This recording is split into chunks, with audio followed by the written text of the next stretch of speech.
안녕하세요. 현재 3천여 명의 가족분들이 함께하고 있기 때문에 스포츠 모든 경기 종목을 다루고 있는 베테랑 베터라스입니다. 하루도 빠지지 않고 많은 경기들의 조합픽을 무료로 매일 공유해드리고 있습니다. 참여를 원하시는 분들은 영상 하단 고정 댓글 확인 후 문의 주시기 바라며 구독과 좋아요를 눌러주시면 제 기분이 좋습니다.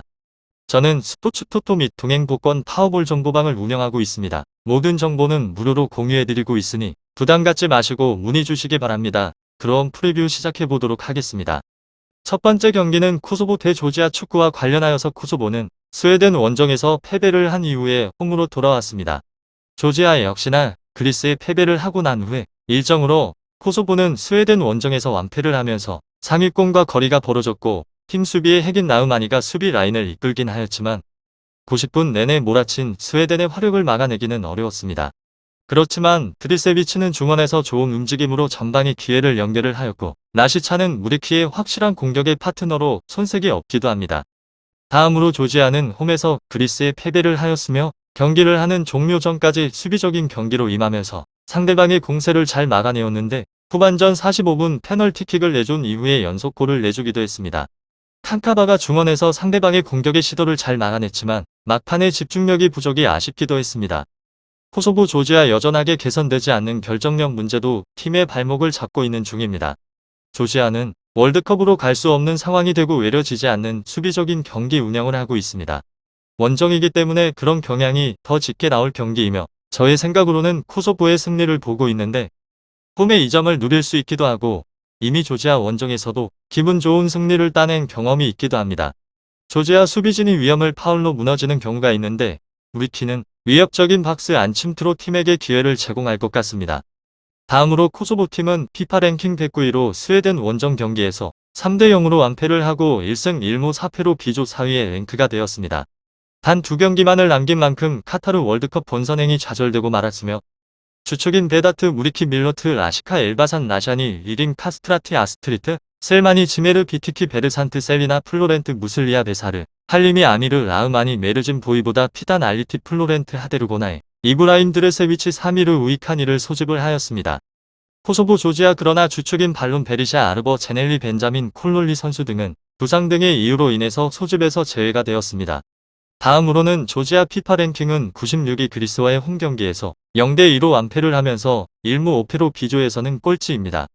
조지아 역시나 월드컵 본선행이 좌절이 되었으며 10월 소집에서는 주축 기오르기 크빌리타이아 발레리아네 그빌리아 자바 칸카바 오타르 키테이실빌리 쿠람카시아 오타르 카카바제 다비 쿠촐라바 그리골 차브라제 기오르기 로리아를 소집을 했습니다.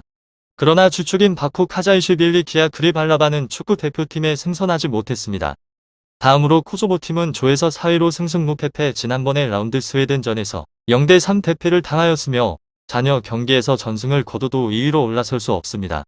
동기부여가 떨어진 상황에서 원사이드 게임으로 몰아치기는 힘들 것을 예상해봅니다. 이 팀은 일단 다득점의 성과를 기대하기가 힘이 듭니다. 코소보 조지아 주력의 자원인 베리샤 선수가 부상으로 인해서 이번 명단에 합류하지 못한 탓이 크며 1선과 측면의 조합의 무게감은 좋긴 하지만 2선과 3에서 공을 배급을 할 수 있는 선수가 없다는 것이 사실입니다. 자연스럽게 후방 라인과 전방 라인이 분절이 되며 공격 주도권을 쉽게 잡지 못하기도 하고 공격진 개인 기량에 따른 1득점 생산이 최대치로 비칩니다. 이 팀은 다행스럽게 수비는 기대를 해볼 수 있는데 후술해드리겠지만 조지아 공격이 그리 강한 편은 아닙니다. 징계를 받은 하데루비오나리와 이에 결장을 할 선수들도 없으며 클린시트 달성에 있어서는 반반 기대를 하셔도 좋고 안 하셔도 좋습니다. 다음으로는 조지아 조에서는 5위에 자리를 하고 있으며 기록을 살펴보게 되면 테테테테테 이름만 들어도 굉장히 가슴 아픈 패입니다. 이 팀은 상대방과 비교를 하게 되었을 때 전력이 많이 떨어지는 곳으로 이뿐만 아니라 흐름마저 좋지 않는 곳입니다. 공식전 5연패라는 기록을 가지고 있으며 이들 역시나 예선 탈락이 확정이 된 상황입니다. 선전을 할 확률이 0%라고 해도 이상한 말이 아닐 것 같습니다. 이 팀은 최근의 일정에서 후방이 무너지는 경우가 굉장히 잦으며 지난해 연패 기간 동안 도합 14실점을 내줘버린 곳입니다. 본래 라인을 내려서 경기를 하며 끈적한 수비를 보여주는 곳인데 퍼포먼스 널뛰기가 큰 곳이기도 합니다. 배후 공간을 열어주는 빈도 또한 잦은 곳으로 1실점 정도까지는 그냥 프리하게 생각을 해보시면 좋을 것 같기도 합니다. 이 팀은 여기서 그만이 아닌 공격 또한 답답한 곳으로 주전의 스트라이커 카차라바 부재가 크게 작용을 하기도 합니다. 컨디션과 퍼포먼스 저하로 인해서 이번에 명단에 소집이 되지 않았는데 대체 자원들의 파괴력에 있어서는 처참하다라고 표현을 해도 틀린 말이 아닌 듯 싶습니다. 결정력과 역습 활용에서 한계가 뚜렷한 곳으로 무득점에서 경기가 끝나버린다고 해도 전혀 이상한 상황이 아니라는 점입니다. 코소보, 조지아 축구 이 두 팀에 있어서 별로 추천을 해드리고 싶지 않습니다. 두 번째 경기는 스웨덴 대 그리스 축구와 관련하여서 스웨덴은 지난 경기 승리로 인해서 조 1위 스페인을 추격을 하였습니다. 그리스는 조지아전 승리를 한 이후에 연승을 노리고 있는 곳으로 스웨덴은 지난 코소보전 승리로 스페인의 승점 1점 차이로 추격을 하였으며 그리고 이 경기를 승리를 하면 조에서 1위로 올라설 수 있습니다.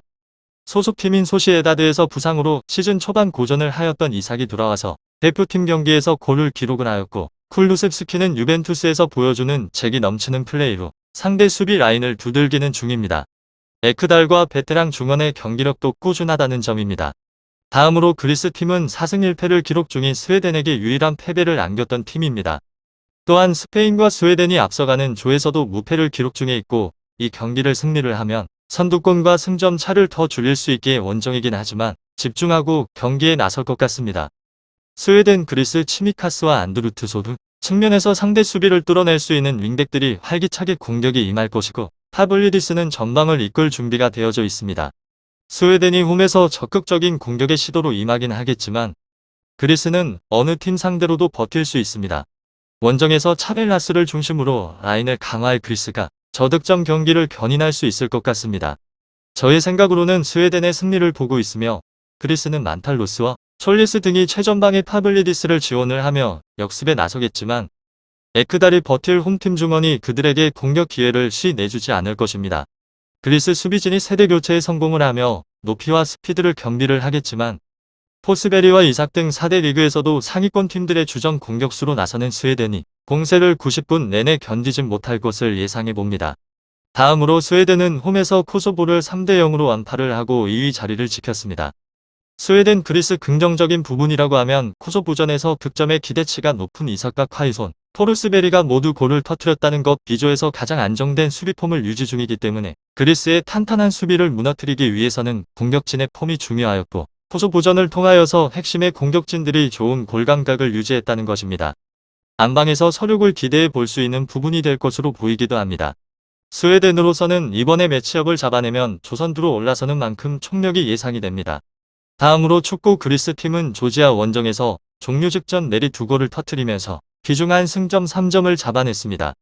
이번 스웨덴전을 잡아내면 남은 일정을 통해서 조에서 2위의 자리를 노려볼 수 있는 상황으로 남은 일정에서 스페인전이 있기 때문에 스웨덴전에서는 최소한 패배를 하지 않는 것이 중요해졌습니다. 지난 홈에서 스웨덴을 꺾었던 좋은 기억도 있는 만큼이나 이번에 예선에서 잘 되고 있는 수비폼 그리고 주포 바카세타스를 활용한 한방을 노리며 상대에게 될 것으로 보이기도 하며 아쉽다면 중원에서 득점력이 있는 포투니스 제카가 부상으로 인해서 이번 A매치 일정에 합류를 하지 못합니다. 스웨덴 그리스 수비 주력 자원인 파파도플로스도 빠진 상태이기 때문에 강팀을 상대로도 짠물 수비가 기능을 할 수 있을지 약간의 의문이 남습니다. 그리스의 현재까지 펼쳐지고 있는 짠물 수비는 무시를 할 수 없는 상황이기에 무승부 가능성도 충분히 고려를 해볼 수 있으나 지난 맞대결의 원정에서 패배를 하였던 스웨덴이 홈에서 서륙과 함께 최소조에서 2위를 확보할 수 있는 이번의 경기에 총력이 예상이 되는 만큼 그리스에게는 어려운 원정의 승부가 될 것으로 예상을 해보겠습니다. 다음으로 스웨덴조에선 2위로 패승 직전의 라운드 코소보전에서 3대 0 완승을 따내면서 조에서는 2위를 유지를 했습니다. 홈 성적이 상당한 곳으로 지난 예선전 3경기 전부 승리를 챙겼으며 심지어 모두 클린시트였습니다. 후방 라인이 탄탄한 블록을 유지를 하고 윗선의 압박 또한 적절히 들어가는 곳으로 다만 강공 유지가 가능할지는 의문사항입니다. 그리스 또한 기본의 수비력은 갖고 있는 팀으로 그나마 이삭 클두셉스키 등의 개인 기량을 필두로 꾸준한 득점 생산을 하고 있습니다. 그렇지만 그 이상의 콤비 플레이를 노리기에는 전개와 마무리에 있어서 잡음이 강한 곳입니다. 다음으로는 그리스 조에서 3위로 승패무승승 지난 조지아전에서 2대 0 완승을 거두면서 2위 스웨덴을 3점 차로 바짝 줬습니다. 높은 동기부여를 유지하면서 저항에 나서며 이 팀은 공격의 성과가 잘 나는 곳으로 파블리디스 윗선에서 중심축 역할을 하면서 상대방의 수비를 끌고 있고 나머지 자원들이 짧은 패턴 플레이를 반복을 하면서 공격의 다양성을 추구합니다. 비슷한 공격의 기조가 이어진다면 무득점에서 그쳐버릴 경기는 아닙니다. 이 팀은 맞대결의 전적 역시나 좋고 지난 1차전의 경기에서도 2대1 승리를 따냈습니다. 상대 강공에 주춤을 하였는데 스리백과 윗선의 미드필더들이 집중력을 잘 유지를 하면서 위기를 슬기롭게 넘겼습니다. 스웨덴 그리스 축구 잘 알아보신 후에 좋은 결과 얻어보셨으면 좋겠습니다. 스포츠의 정답은 없습니다. 하지만 분석을 한다면 적중할 확률이 1%라도 더해지는 건 사실입니다. 이제 전문가와 함께 하시기 바랍니다. 스포츠 정보는 오직 라스TV. 많은 분들이 저를 찾아주시는 이유는 두 눈으로 보시고 직접 확인하시기 바랍니다. 그럼 영상 여기서 마치도록 하겠습니다.